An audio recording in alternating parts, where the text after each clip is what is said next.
Pues buenas tardes y muchísimas gracias a todos por vuestra presencia hoy aquí, que como siempre es tan importante para nosotros, puesto que nos permite divulgar todas las actividades que realizamos, tanto presenciales como online, y en este caso presencial y online al mismo tiempo. Lo que estamos hoy conmemorando es el Día Europeo de la Cultura Judía.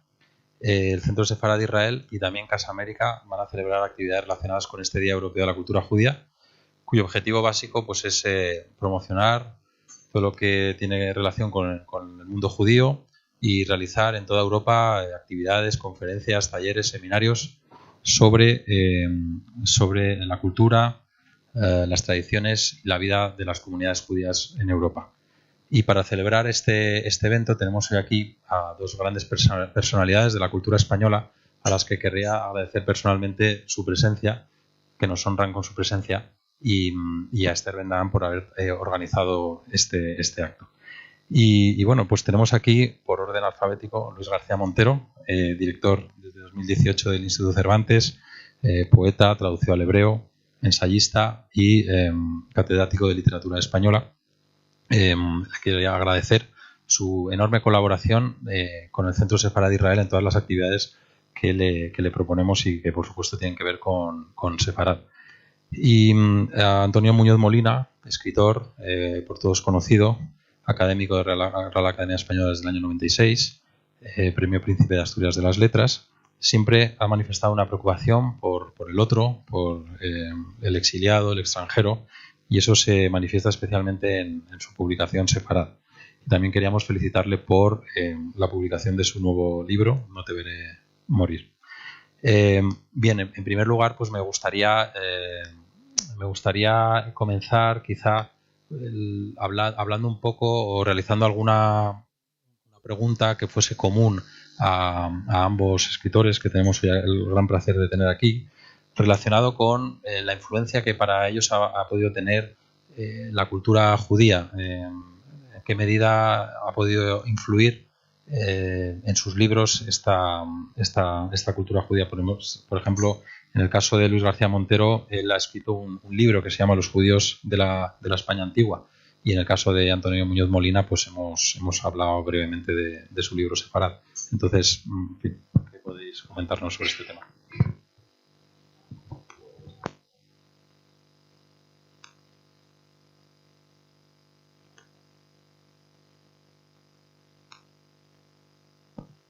Hola. Bueno, en primer lugar quiero agradeceros la invitación. Para nosotros es muy importante en el Instituto Cervantes la colaboración que tenemos con la Casa Sefarad y desde luego lo que supone el recuerdo de Sefarad, que es lo que a mí me gusta reivindicar, no ya como director del Instituto Cervantes, sino como andaluz, como ciudadano y como persona que en el siglo XXI pues tiene que meditar sobre las relaciones culturales. A mí cada vez me gusta menos el concepto de plurinacionalidad y me gusta más el concepto de interculturalidad. Y en ese sentido, pues el recuerdo de Sefarad es un recuerdo que tiene que ver con los caminos que podemos intentar avanzar. Yo sé que hay muchas contradicciones y muchas interpretaciones de la historia. A mí me gusta recordar siempre una reflexión que hizo Edward Said en su libro Orientalismo, cuando distinguió entre lo imaginado y lo imaginario. Y porque lo imaginario es una mentira que uno proyecta sobre la historia, pero lo imaginado es una interpretación que de alguna manera pertenece a la historia. Y en ese sentido, al pensar en nuestra historia, la existencia de las tres culturas en la Edad Media española, con la referencia a pues Alfonso X el Sabio y la ciudad de Toledo, pues yo sé que a la hora de interpretar se pueden ver muchas deficiencias, muchas manipulaciones, pero me parece una imaginación y una referencia mucho mejor que lo que ocurrió después a lo largo del XIV y sobre todo del XV con la expulsión de los reyes católicos de la comunidad judía en 1492, después con la expulsión de los moriscos por Felipe III y después con toda la dinámica que supuso la perspectiva de la limpieza de sangre y de la Inquisición. Y en ese sentido, una reflexión sobre la interculturalidad, sobre la posibilidad de convivencia en comunidad me parece muy importante, y no ya en la Castilla medieval. Yo soy de Granada, Antonio ha estudiado Al-Ándalus. Yo creo que en Al-Ándalus hubo una comunidad, sobre todo de la cultura árabe y de la cultura judía, muy, muy importante, que tuvo una presencia cultural grande y que se puede rastrear en la obra de los pensadores tanto árabes como judíos. A mí esa es la historia que me gusta imaginar, la de la identidad abierta, la del enriquecimiento de culturas, la que se opone a cualquier tipo de identidad cerrada, inquisitorial, y yo creo que eso sí ha tenido una tradición con la que yo me identifico. Ha habido distintos momentos a lo largo de nuestra historia con la que yo me identifico y con la que me ha gustado sentir la herencia. Bueno, por ejemplo, en la época en que los liberales españoles tuvieron que oponerse al absolutismo e intentaron una constitución liberal, pues hubo un recuerdo del entendimiento de identidad en Sefarat. En la República Española hubo un entendimiento de lo que significaba Sefarat y de lo que significaban las identidades abiertas, y después con la democracia española también. Y a la hora de identificar tradiciones, pues no tenemos que irnos muy, muy lejos. El domingo pasado escribía yo un artículo invitando a leer a un autor al que le dedicó Antonio su ingreso en la Real Academia, que es Maxau, que ha contado nuestra historia y de una manera con la que yo me identifico, que fue un judío que tuvo que huir de Francia en 1914 con la Primera Guerra, que vino a España, que se convirtió en un referente de la cultura española democrática, no solo en los años de la República, sino también en los años del exilio.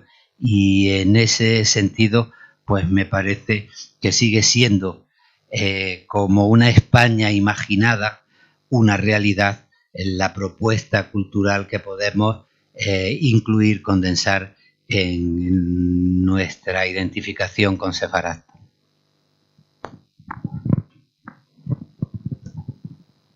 Bueno, Luis acaba de mencionar a Maxau, y yo estaba pensando, dices, ¿cuál es la influencia de la cultura judía europea sobre ti? ¿No? Dices, ¿sería posible no tener influencia, ¿no?, de esa cultura?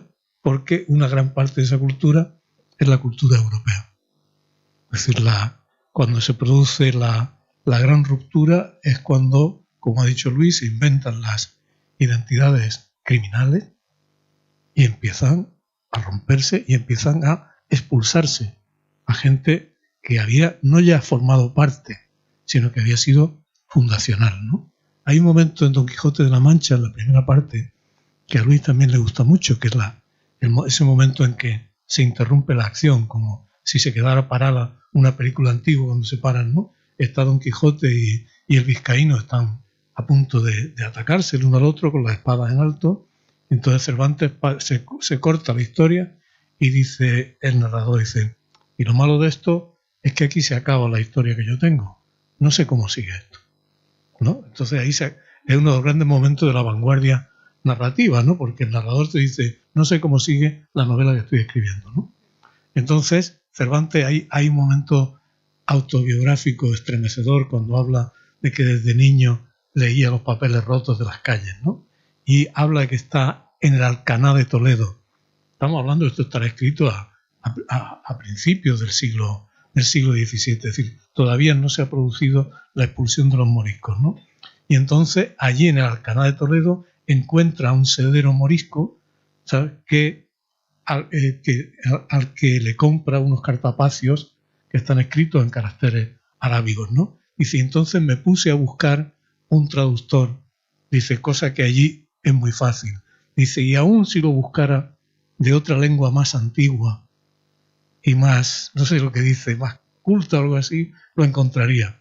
Dice, Cervantes, de manera sutil, en plena Inquisición, está sugiriendo que en ese momento en Toledo podría encontrar un traductor no solo del árabe, sino también del hebreo, ¿no? Es un momento tremendo de la cultura española, ¿no? Y quiero, para empezar también, ¿no?, por otros dos nombres, solamente otros dos nombres, ¿no? El nombre de Michel de Montaigne, ¿no? Su madre era judía española. De Michel de Montaigne funda la conciencia moderna. Y la funda a través del escepticismo, de un escepticismo cultivado, ¿no? La funda a través de la recuperación de la tradición grecolatina, sobre todo latina, y de la actitud de la observación escéptica de uno mismo y de los demás. Montaigne inventa la conciencia moderna y la tolerancia, además no esa imagen que tenemos de él de estar en su castillo estupendamente, ¿no? Lo funda en medio del gran degüello de la guerra de religión. Y un poco después, en Ámsterdam, otro, Baruch Spinoza, de familia española emigrada a Portugal y expulsada de Portugal y llegado a los Países Bajos, ayuda a fundar también la conciencia cívica europea, ayuda a fundar la idea laica del mundo. Hay un momento, algo que yo he visto, un documento terrible que he visto en Ámsterdam, el documento escrito en castellano de la expulsión de Spinoza de la comunidad judía. Escrito en castellano. Ahí está. Entonces, con esos apuntes, entre el apunte que ha dado Luis y este, yo creo que nos puede situar un poco en el comienzo de este debate, de esta influencia, que digo, no es una influencia, es algo que se ve por separado porque a la fuerza se produjo una separación. Y fíjate que ahí en las referencias de Antonio hay algo que a mí me interesa, porque creo que tiene que ver con lo que hablamos. La personalidad de Spinoza y la capacidad de ser crítico hasta con él mismo es importante, ¿no? Pero, por ejemplo, él cita a Montaigne, y Montaigne en su ensayo sobre la lectura, pues dice que a él le gustaba subrayar y tomar notas de algunos libros y que años después, cuando los leía, a lo mejor le interesaba lo que no había subrayado. Que es una manera de tomar postura contra la lectura cerrada, contra la lectura fija, contra la lectura como el espacio del dogma.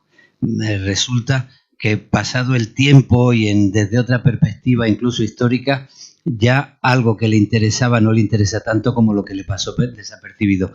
Y Antonio se ha referido a una cosa que tiene mucha importancia, que es la fundación de la novela moderna y de la sustitución de las supersticiones y de las lecturas sagradas por la ficción. La escritura que parece que expresa la esencia de la verdad y que responde a un dogma es sustituida por un señor que toma conciencia de su capacidad de ficción y que con el codo en la mesa y la mano en la mejilla dice, ¿y qué escribo yo ahora? Y está haciendo ficción y se permite la maravilla de al principio decir, me he quedado sin historia.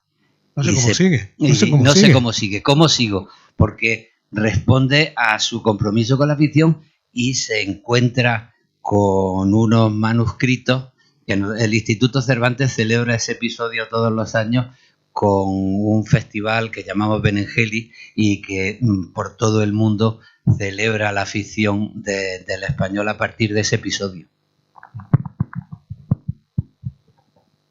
Bueno, tenemos otro gran escritor que es Proust, ¿no? Hace un año hicimos una retrospectiva sobre el lado judío de Proust y hicimos una exposición recuperando un poco lo que se había hecho en París sobre Proust y su judaísmo oculto.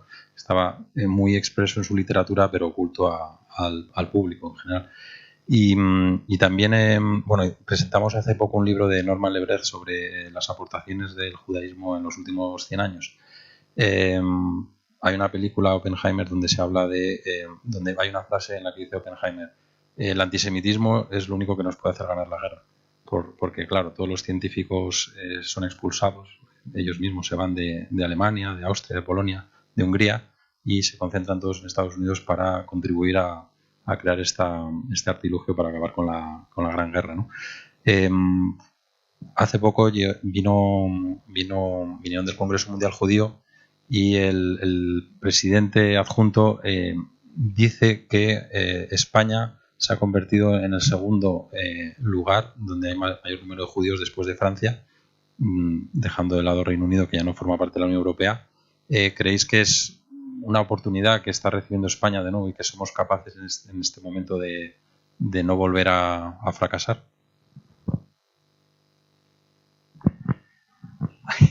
Bueno, yo creo que sería importante no fracasar en todas las lecturas y las posibilidades, porque las interpretaciones son muchas. Las interpretaciones y las visiones son muy interesadas. Yo he hablado de los liberales, la Constitución de 1812, he hablado de la Segunda República Española, pero no mentiría si no recordase que hace 100 años, en 1923, fue un dictador, Primo de Rivera, quien puso en marcha la primera ley de reconocimiento de la Carta de Naturaleza Sefardí en España.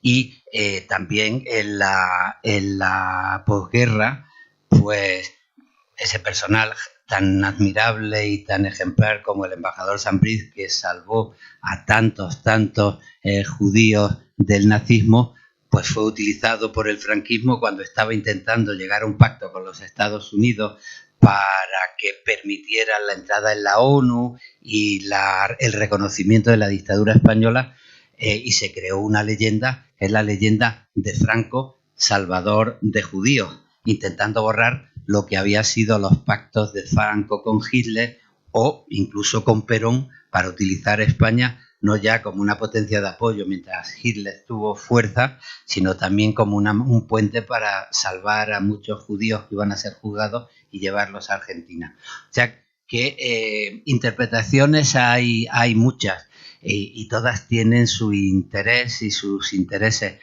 En medio de este panorama de interpretaciones, a mí una que me parece bien interesante es la que hizo el presidente Rodríguez Zapatero cuando empezó a hablar del diálogo de las civilizaciones. Y yo creo que ese es un espíritu con el que la democracia española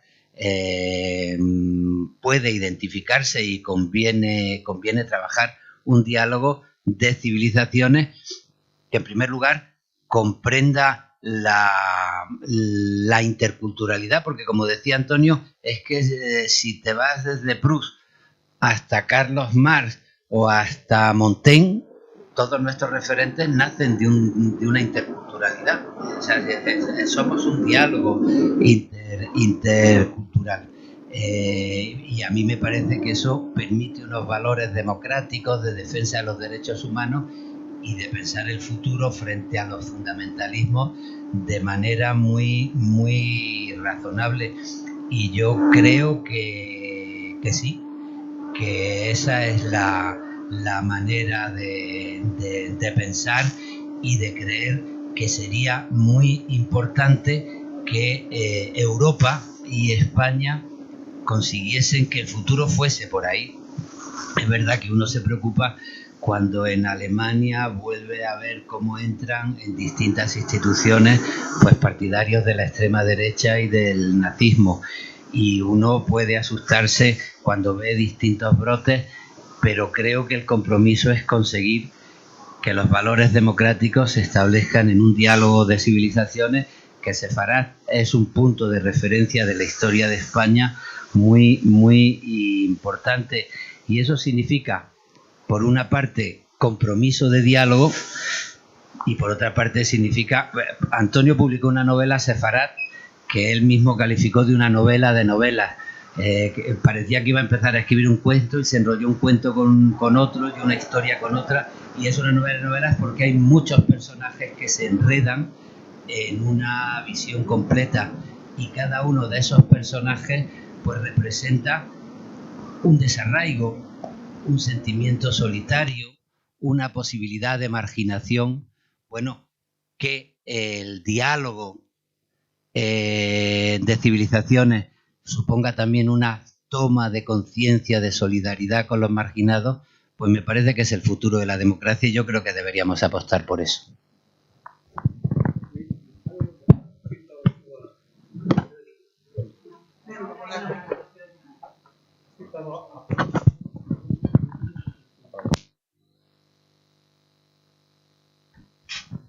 Sí, ahora mejor, ¿verdad?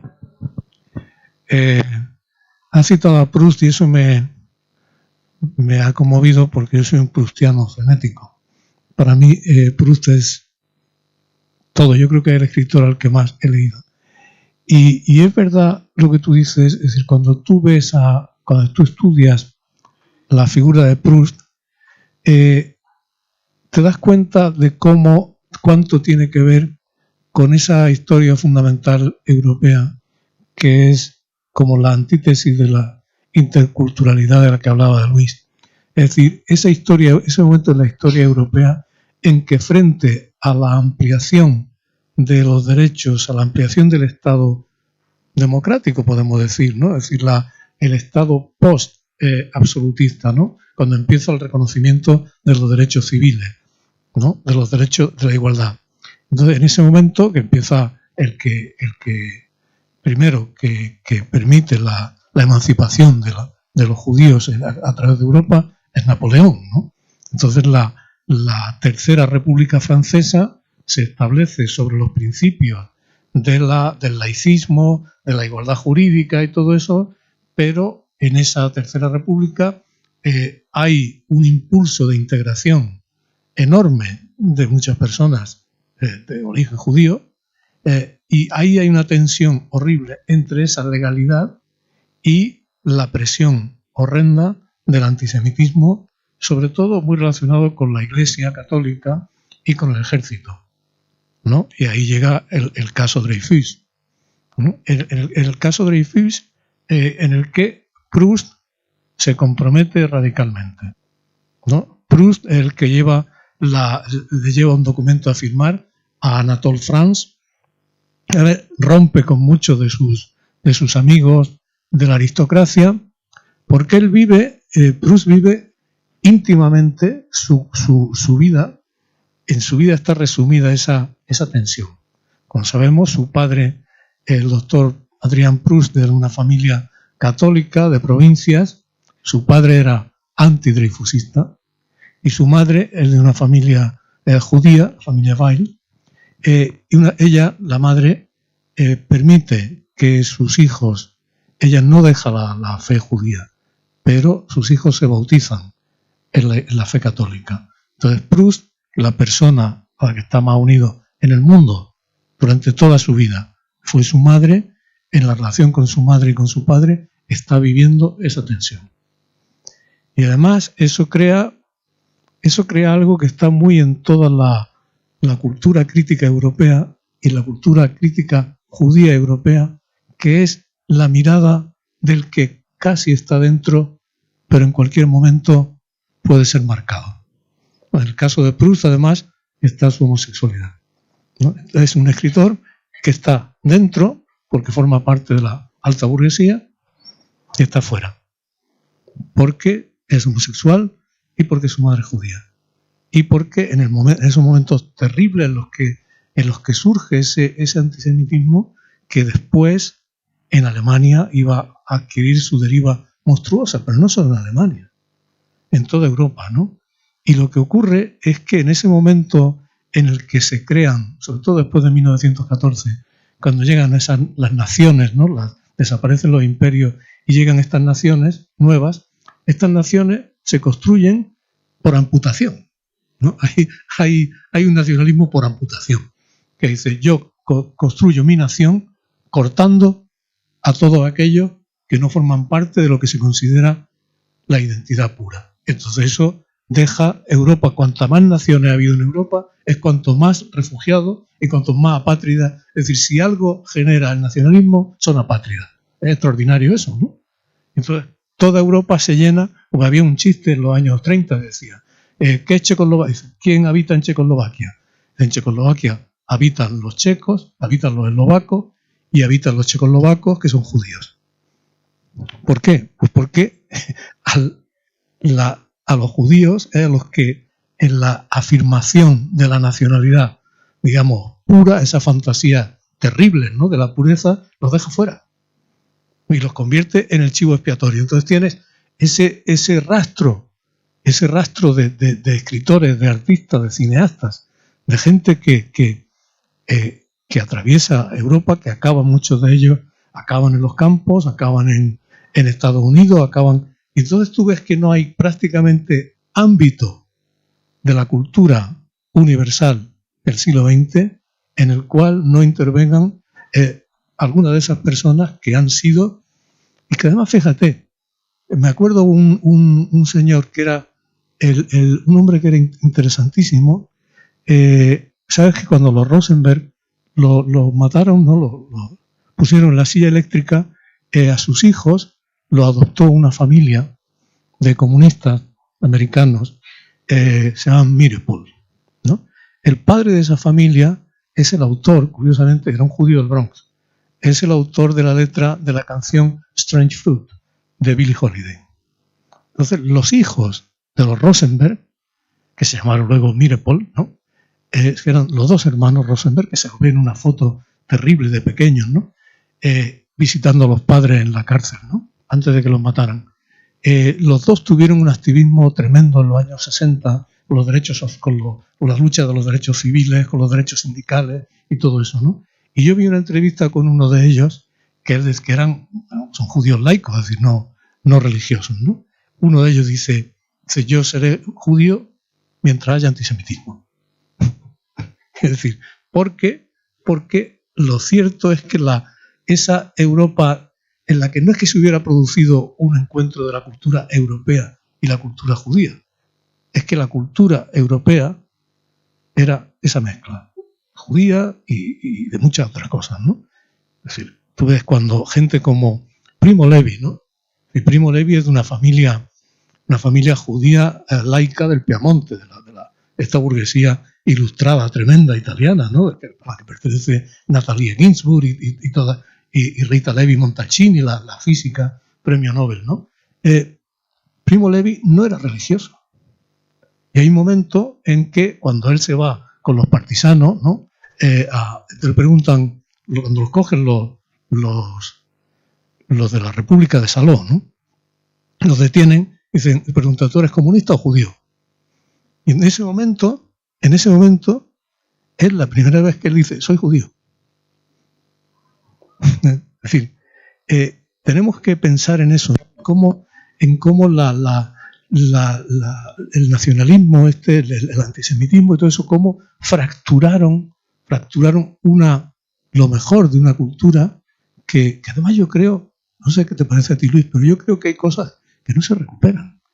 Es decir, hay destrucciones, lo que se destruyó en España desde el 36 hasta la época más tremenda de la posguerra, eso no se reconstruye.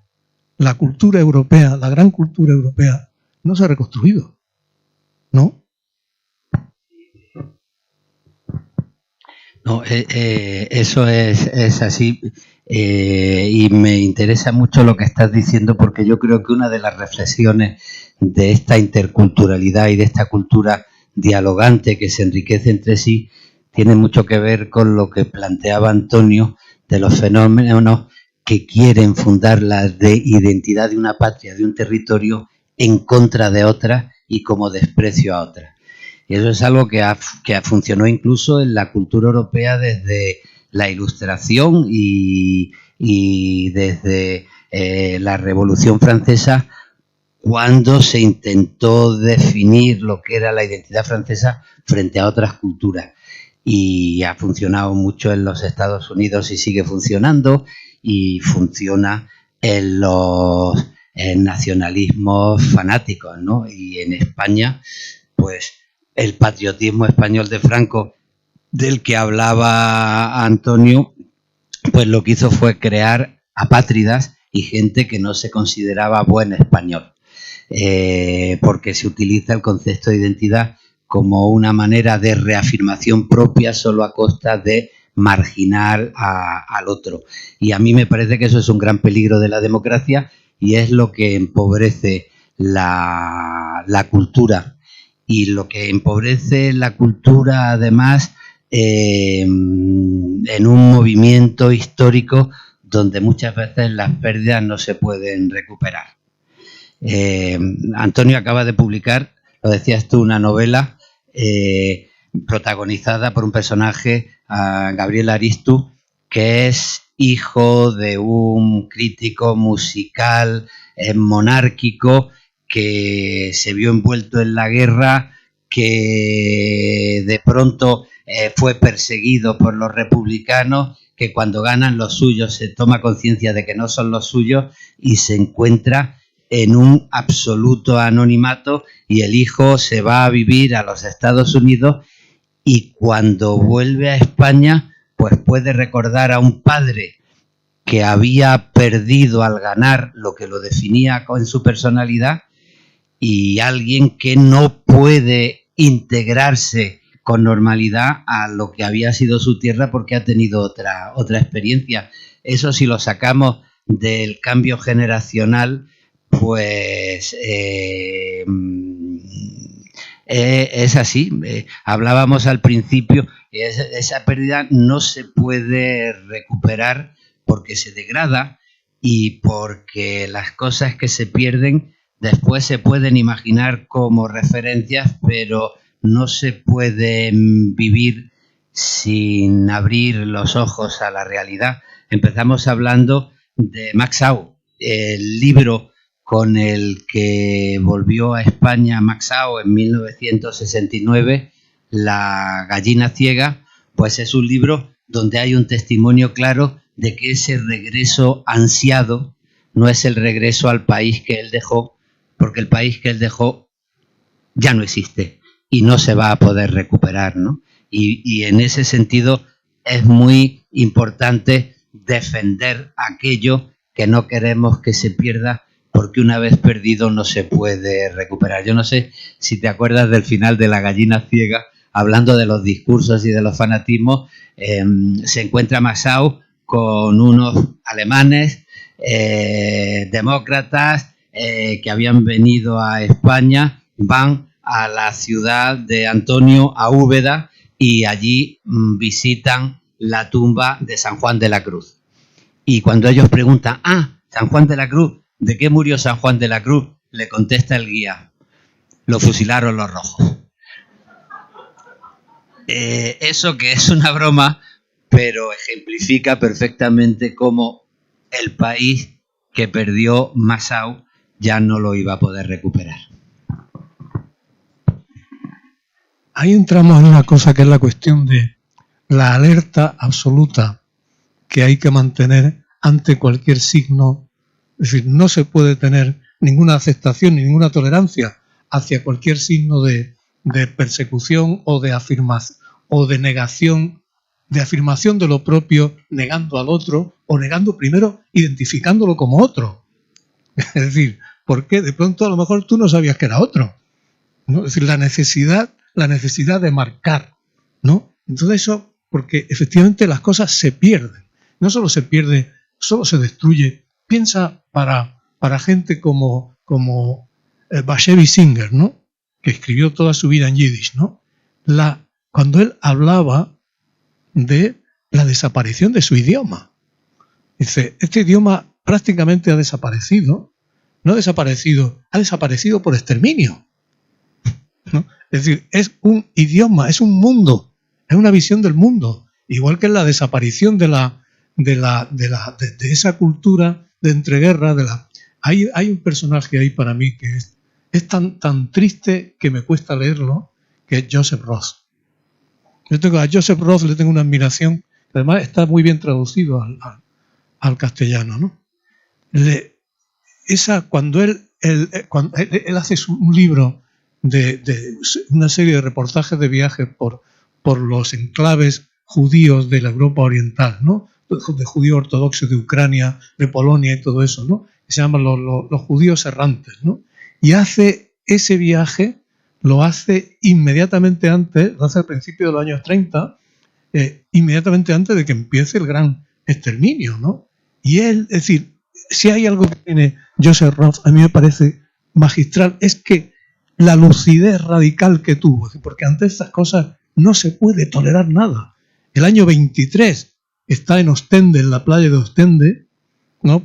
Veraneando, y ve a niños jugando con pelotas que tienen esvásticas, ¿no? Y él se dice, esto es terrible, el año 23, y tiene en su correspondencia con Stefan Zweig, ¿no? En su correspondencia lo que ve, entre otras cosas, es que le está diciendo, esto es muy grave, esto no es una tontería, esto hay que tomárselo muy en serio, ¿no? Entonces yo creo que la Europa nuestra no podemos olvidar que se construyó sobre las ruinas y sobre el exterminio y sobre el genocidio. Entonces, yo creo que no subrayamos lo suficiente que esta construcción europea es la respuesta a eso, y que por lo tanto en ella no cabe eso, es que no se puede. Por eso es tan importante lo que se llamaba el cinturón sanitario con respecto a la extrema derecha. No se puede, no, porque el monstruo está ahí. Y fíjate que lo que tú planteas a mí me parece fundamental para la democracia en la Europa que queremos defender, y no solo contra la extrema derecha, sino con la manera que entendemos el espacio del bien común y la diversidad. Yo soy muy partidario de la diversidad, pero como una riqueza del espacio común.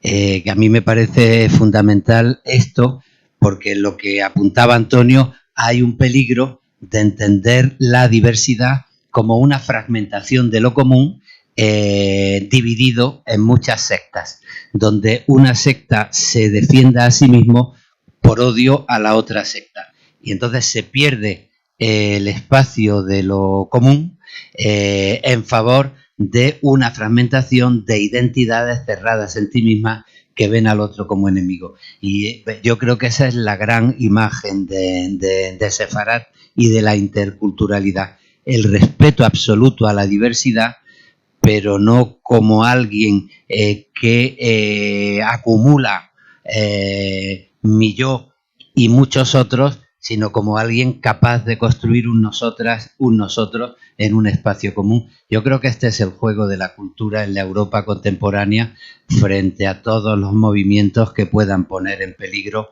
pues eso que queremos defender. Bueno, muy interesante.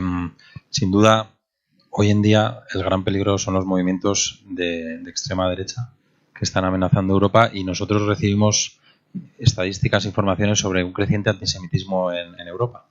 Entonces, la Unión Europea aprobó la Estrategia Europea de Lucha contra el Antisemitismo y Fomento de la Vida Judía en 2020 y solicitó a todos los Estados miembros que aprobasen su propia estrategia. España la aprobó en enero de este año.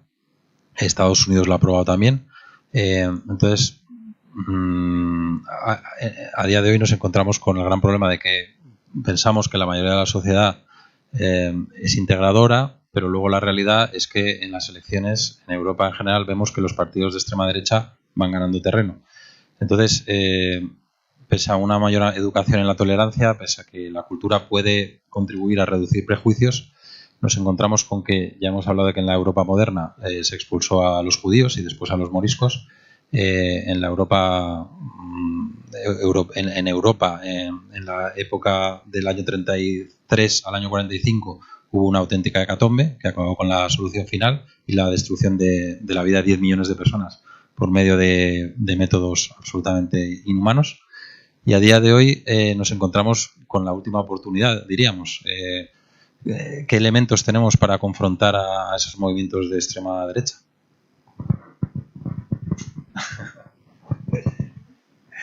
Bueno, esto es hay una cosa que la cultura, contra lo que queremos pensar muchos de nosotros, quizás porque tenemos una relación profesional con ella, o porque venimos de la Ilustración, creemos que la cultura es en sí mismo una defensa contra el integrismo, contra el fanatismo y todo eso. Tristemente, eso no es verdad. Hay un libro extraordinario de un historiador francés que se llama Christian Ingrao, que es Los intelectuales de las SS, ¿no? Nosotros tenemos la imagen del nazi, que es el bruto de las SA, ¿no? O el zafio ¿no? Que van pegando a la gente por la calle y todo eso. Este libro, que es un libro escalofriante, trata de los intelectuales de la SS, es decir, de cómo sobre todo a partir del final de la Primera Guerra Mundial, en la universidad alemana, el viejo nacionalismo germánico cobra una virulencia y entonces muchos de los altos dirigentes, altos y hasta oficiales, es decir, de la oficialidad de la SS, eran doctores en físicas, en románicas, es decir, eran gente súper cualificada, ¿no? Gente amante de la música, científicos, es decir, no el consuelo que tenemos nosotros de que la cultura, no. Dice, ¿qué defiende? Yo creo que no sé lo que creo que una buena educación y sobre todo que una institucionalización de la tolerancia en el mejor sentido de la palabra. Es decir, las personas podemos ser muy irracionales. Tenemos que hacer que las instituciones sean la racionalidad, es decir, que las instituciones sean objetivas e implacables con cualquier síntoma de persecución, de intolerancia, de lo que sea, porque sabemos que en esa lucha no hay final. Es decir, que van a ocurrir desastres, vamos a aprobar leyes en las cuales se insiste en la educación, en no sé qué, tal. Bien, pero a pesar de todo, van a llegar momentos y sitios en los cuales, por momentos de crisis, por lo que sea, va a surgir ese monstruo que ya te digo, cuando tú estudias cómo el racismo se instala en Europa, no a través, es decir, cuando desaparece la religión, es decir, el antisemitismo católico era un antisemitismo sobre todo religioso, ¿no? Luego llega la cuestión de los conversos y todo eso, pero bueno, era una cuestión religiosa. En el siglo XIX el racismo se convierte en una teoría científica. Si el doctor Mengele era un miembro respetado de la comunidad científica alemana, ¿no? Sus experimentos de genética, de eugenesia, la eugenesia estaba institucionalmente instalada en Suecia. Es decir, la propensión humana a buscar enemigos, ¿no? A señalar a alguien que estaba un poco fuera, a inventar chivos expiatorios, esa propensión humana es universal y me temo que eterna. Entonces, frente a eso, hace falta como una vigilancia policial, ¿no? Es decir, hacen falta todos los recursos de la educación, de las instituciones, de la policía, ¿sabes? Porque, de verdad, que eso no muere, ¿eh? Yo creo que es fundamental y el papel de las instituciones tiene que ser clave, porque cualquier tipo de racismo tiene que quedar fuera de la norma y como una agresión a la convivencia normalizada. A mí me parece fundamental. Lo que señala Antonio, es algo que nos planteamos sobre todo en literatura desde que Adorno explicó aquello de y cómo escribir poesía después de Auschwitz. No estaba diciendo que iba a ser difícil escribir poesía, lo que estaba diciendo es que el nazismo ha surgido de la cultura y grandes responsables del nazismo y de los campos de concentración ha sido gente muy culta. No vale decir que con la cultura se evita el fanatismo y la maldad, como no vale olvidarse tampoco, y ahí hay otros puntos de referencia, que la ciencia y la técnica tan importantes para el progreso pues pueden desembocar también en una arma de destrucción masiva, una bomba atómica, o en un campo de concentración que fue llevar la industrialización del progreso a la industria de la muerte, a cargarse profesionalmente en una matanza detrás de otra a la gente. Eso no se puede olvidar. Yo siempre digo que la cultura no nos asegura ser buenas personas, pero sí que nos hace responsables de nuestra conciencia, de nuestra bondad o nuestra maldad, o nos invita a pensar en lo que vamos a hacer y nos hace responsables.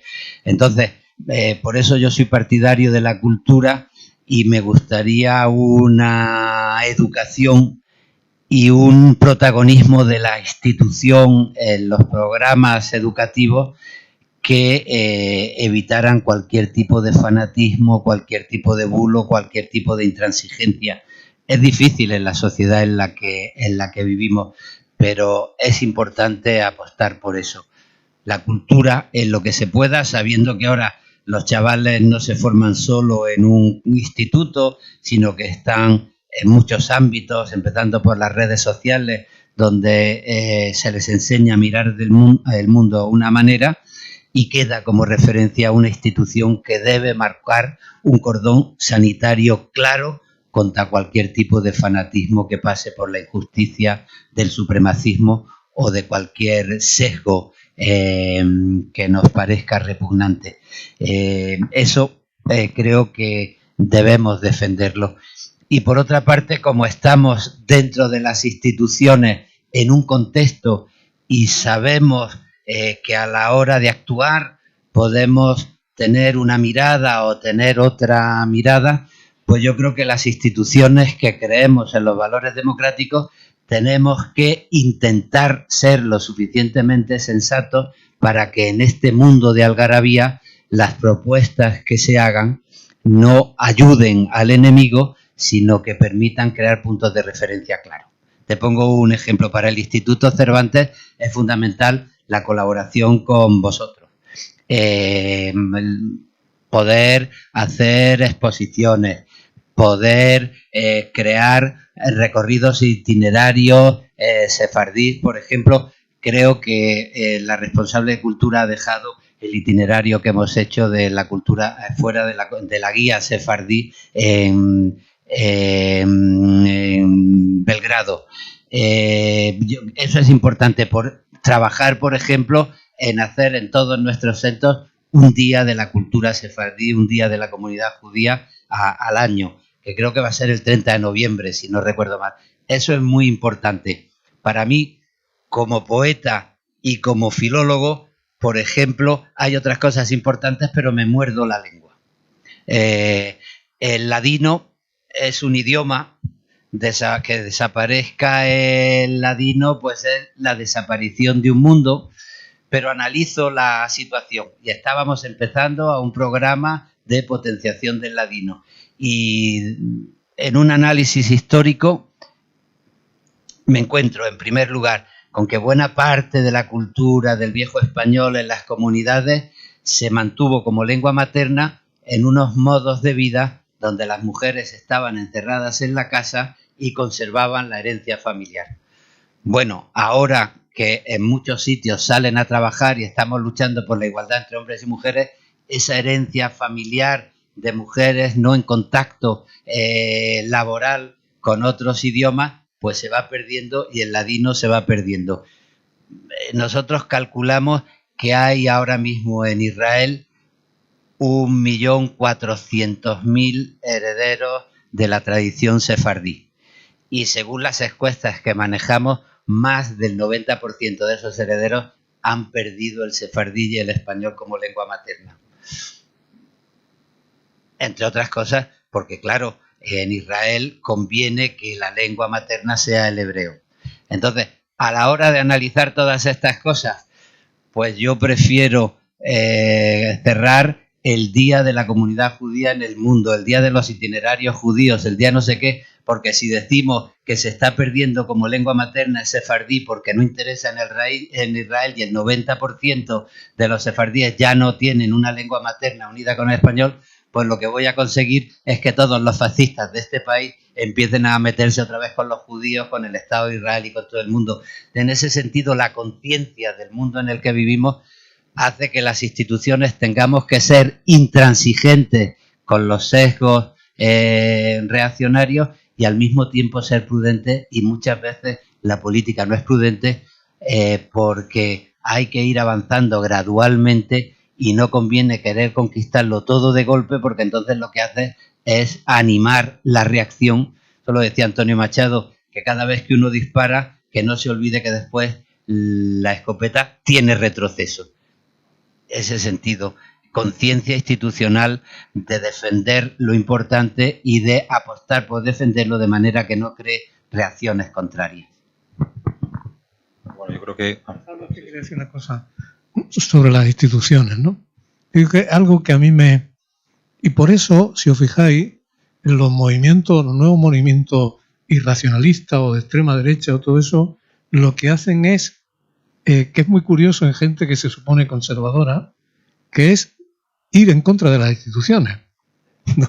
Es decir, hoy hasta en contra de la Agencia Meteorológica Nacional, ¿no? Es decir, ¿por qué? Pues porque las instituciones son como la representación de la realidad objetiva, ¿no? Es decir, porque es lo que nos defiende, ¿no? La institución como la ley, como el sistema electoral, ¿no? Hay que atacar, fíjate además que es una cosa que es como un manual de instrucciones que viene de Estados Unidos, ¿no? Hay que atacar la verosimilitud o la fiabilidad de las instituciones. Los que tú que trabajas en ellas y yo que he trabajado y que tengo, yo siento una gran patriotismo institucional. Es decir, quiero que las instituciones de mi país sean limpias, sean profesionales, sean objetivas. Pero hablando de instituciones, ya para terminar, estos días he estado leyendo una biografía que se va a publicar de un personaje extraordinario que es el juez Fritz Bauer, ¿no? El juez Fritz Bauer fue el que llevó a cabo, el que dirigió los juicios a los responsables de Auschwitz en 1964 en Alemania, pero antes había sido el que había dado el chivatazo, digamos, a Israel de que Eichmann estaba en Argentina. El juez Bauer era de familia judía, no religiosa. Entonces él nació en 1903, hizo su carrera universitaria en la Alemania de Weimar, ¿no? Y él era jurista de vocación y él quería ser juez y se hizo juez, ¿no? Y ser juez en la República de Weimar era ser defensor de una institución democrática acosada, ¿no? Y además era miembro del Partido Socialdemócrata Alemán, ¿no? Entonces, el año 33 lo detienen, se va de Alemania y se va a vivir a Dinamarca y a Noruega, ¿no? Y el año 49 vuelve a Alemania, a la República Federal Alemana, y recupera su condición de juez. Es decir, él había tenido una tentación poderosísima de quedarse fuera, porque dice, me han echado de ese país, a mí no me querían en ese país, ¿no? Que era el mío. Entonces él vuelve a Alemania Federal, y se convierte, recupera su posición de juez. Curiosamente, no le reconocen la antigüedad, que sí se la reconocían sistemáticamente a antiguos nazis. Entonces, este hombre empieza a aplicar la ley como manera de, sobre todo como manera de luchar contra la impunidad de los nazis, ¿no? De los antiguos, de los jerarcas nazis, ¿no? Entonces, él, su militancia es institucional y política. Por un lado, socialdemócrata, y defendiendo la igualdad y la justicia social. Por otro, intentando restablecer un sistema judicial que, imagínate cómo había quedado con el nazismo, ¿no? Porque los jueces habían sido colaboradores sistemáticos del nazismo, ¿no? Entonces, él quiere aplicar la ley democrática. Pero llega un momento en que la institución, y por eso voy a lo que tú decías, aparte de la institución, llega un momento en que él se da cuenta, a él sabe, le dicen, ¿dónde está Eichmann? Y entonces él piensa, lo lógico sería denunciarlo al gobierno federal, estamos hablando del año 59, ¿no? Y que el gobierno alemán haga una solicitud de extradición de Eichmann de Argentina. Pero él se da cuenta de que el sistema judicial y la diplomacia están llenos de nazis.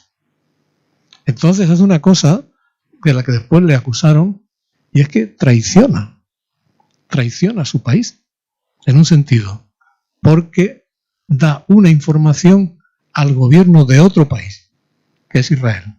Porque sabe que si Israel no captura a Eichmann, si él intenta que a través de la legalidad alemana Eichmann sea detenido, va a escapar. Entonces, me gusta eso, ¿no? Es decir, somos defensores de la institución y también sabemos que tenemos que ser algo más todavía, ¿no? Es decir, una militancia cotidiana, como tú dices, de la cultura, de explicar, de no dejar que haya, es decir, la fake news esa, la fake news más dañina del siglo XX es los protocolos de los sabios de Sion, que se lo inventó la policía secreta zarista, ¿no? Y que todavía circulan por internet, ¿no? Entonces, por eso digo que es una lucha sin fin, pero que no hay más remedio que persistir en ella, ¿no? Sí, bueno, y desde la propia cultura también se puede dar ideas de odio, ¿no? Como el propio Wagner con sus óperas o Nietzsche, ¿no? Y los protocolos de Sion, efectivamente. Pues bueno, yo quería agradeceros muy especialmente vuestra presencia hoy aquí, porque sois dos grandes figuras de la cultura española, y además contribuís y estáis contribuyendo mucho a la defensa de lo extranjero, del otro, de la diversidad y del mundo judío. La colaboración con el Instituto Cervantes, como bien ha dicho Luis García Montero, con ese Día del Ladino, con otras actividades que estamos realizando, como una cumbre herencia que se celebró en Marruecos con las diferentes comunidades judías nacidas en Marruecos tras siglos de expulsión de la península, y el libro Sefarad, ¿no? Donde se habla del exterminio, del holocausto, y se intenta hablar de esa idea de memoria colectiva, de recuperar la memoria colectiva para que no vuelvan a ocurrir, para recuperar la memoria y que no vuelvan a ocurrir atrocidades como la que se produjo entre 1941 y 1945, pues sin duda son elementos que contribuyen a